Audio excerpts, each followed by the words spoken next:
দ্বিতীয় পূর্ণগ্রাস চন্দ্রগ্রহণে ঘটতে চলেছে বিরল ঘটনা। চোখ ধাঁধানো বিস্ময়কর দৃশ্যের সাক্ষী হতে চলেছে পুরো বিশ্ব। আগামী রোববার পূর্ণগ্রাস চন্দ্রগ্রহণের সময় রক্তের মতো লাল হয়ে উঠবে চাঁদ। বিজ্ঞানীরা একে ব্লাড মুন নামে আখ্যায়িত করছেন, যেটি দেখার সৌভাগ্য হবে বাংলাদেশিদেরও। সংবাদ মাধ্যম বিবিসির প্রতিবেদনে বলা হয়েছে, পৃথিবীর ছায়ায় ঢুকে যাওয়ার ফলে চাঁদে লাল আভার ছায়া পড়বে। পুরো প্রক্রিয়াটি চলবে আন্তর্জাতিক সময় 18:30 থেকে 19:52 পর্যন্ত। তবে চাঁদ ওঠার সময় বিভিন্ন অঞ্চলের ওপর নির্ভর করে গ্রহণ দেখা যাবে। এই বিরল দৃশ্য সবচেয়ে দীর্ঘক্ষণ উপভোগ করতে পারবেন নরউইচের বাসিন্দারা।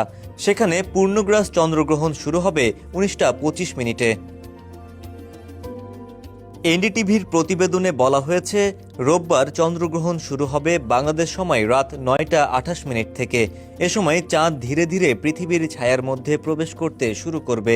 ব্লাড মুন দেখা যাবে রাত 11:30 থেকে সোমবার 12:52 পর্যন্ত। সোমবার রাত 2:55 পর চাঁদ পৃথিবীর ছায়া থেকে সম্পূর্ণ বেরিয়ে আসবে। এবারের চন্দ্রগ্রহণ গত কয়েক বছরের মধ্যে সবচেয়ে বেশি দৃশ্যমান হবে বলে ধারণা করা হচ্ছে। এশিয়া, পশ্চিম অস্ট্রেলিয়া থেকে এটি সম্পূর্ণভাবে দেখা যাবে। এছাড়া ইউরোপ, আফ্রিকা ও পূর্ব অস্ট্রেলিয়া এবং নিউজিল্যান্ডের কিছু স্থান থেকে আংশিক দৃশ্য দেখা যাবে। ফলে বিশ্বের 85% মানুষই এবারের চন্দ্রগ্রহণ পর্যবেক্ষণ করতে পারবেন। ব্লাড মুন দেখার জন্য কোনো বিশেষ সুরক্ষা চশমা বা সরঞ্জাম প্রয়োজন হবে না। ফলে খালি চোখে নিরাপদে দেখা যাবে।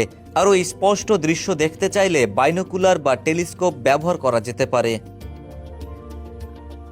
ডেস্ক রিপোর্ট, সমকাল।